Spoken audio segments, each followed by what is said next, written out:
May 19 ഇന്നലെ Kerala box ഓഫീസിൽ നിന്നും ഏറ്റവും കൂടുതൽ കളക്ഷൻ കിട്ടിയ ചിത്രങ്ങൾ ഏതൊക്കെയാണെന്ന് നോക്കാം. 5ാം സ്ഥാനത്ത് മമ്മൂക്ക ലാലേട്ടൻ കോംബോയിൽ വന്ന പാട്രിയോട്ട് എന്ന ചിത്രമാണ്. ചിത്രം ഇന്നലെ കേരള ബോക്സ് ഓഫീസിൽ നിന്നും 3,50,000 രൂപയാണ് കളക്ട് ചെയ്തത്. ചിത്രം റിലീസ് ചെയ്തിട്ടിപ്പോൾ 19 ദിവസം പിന്നിട്ടിരിക്കുകയാണ്. 19 ദിവസം കൊണ്ട് ചിത്രം കേരള ബോക്സ് ഓഫീസിൽ നിന്നും 29.20 കോടിയാണ് നേടിയത്. 4ാം സ്ഥാനത്ത് ഹോളിവുഡ് ചിത്രമായ മൈക്കിൾ എന്ന ചിത്രമാണ്. ചിത്രം ഇന്നലെ കേരള ബോക്സ് ഓഫീസിൽ നിന്നും 4,85,000 രൂപയാണ് കളക്ട് ചെയ്തത്. ചിത്രം റിലീസ് ചെയ്തിട്ടിപ്പോൾ 25 ദിവസം പിന്നിട്ടിരിക്കുകയാണ്. 25 ദിവസം കൊണ്ട് ചിത്രം കേരള ബോക്സ് ഓഫീസിൽ നിന്നും 6.46 കോടിയാണ് നേടിയത്. 3ാം സ്ഥാനത്ത് ഷെയ്ൻ നിഗം നായകനായെത്തിയ ദൃഢം എന്ന ചിത്രമാണ്.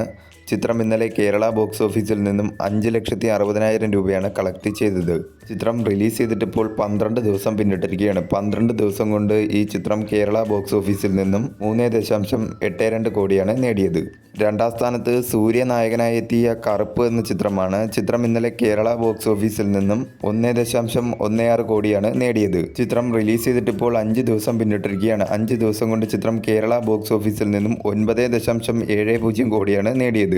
1ാം സ്ഥാനത്ത് ബേസിൽ ജോസഫ്, ടൊവിനോ തോമസ് എന്നിവർ കേന്ദ്ര കഥാപാത്രമായി എത്തിയ അതിരടി എന്ന ചിത്രമാണ്. ചിത്രം ഇന്നലെ കേരള ബോക്സ് ഓഫീസിൽ നിന്നും 2.10 കോടിയാണ് നേടിയത്. ചിത്രം റിലീസ് ചെയ്തിട്ടിപ്പോൾ 6 ദിവസം പിന്നിട്ടിരിക്കുകയാണ്. 6 ദിവസം കൊണ്ട് ചിത്രം കേരള ബോക്സ് ഓഫീസിൽ നിന്നും 24.86 കോടിയാണ് നേടിയത്.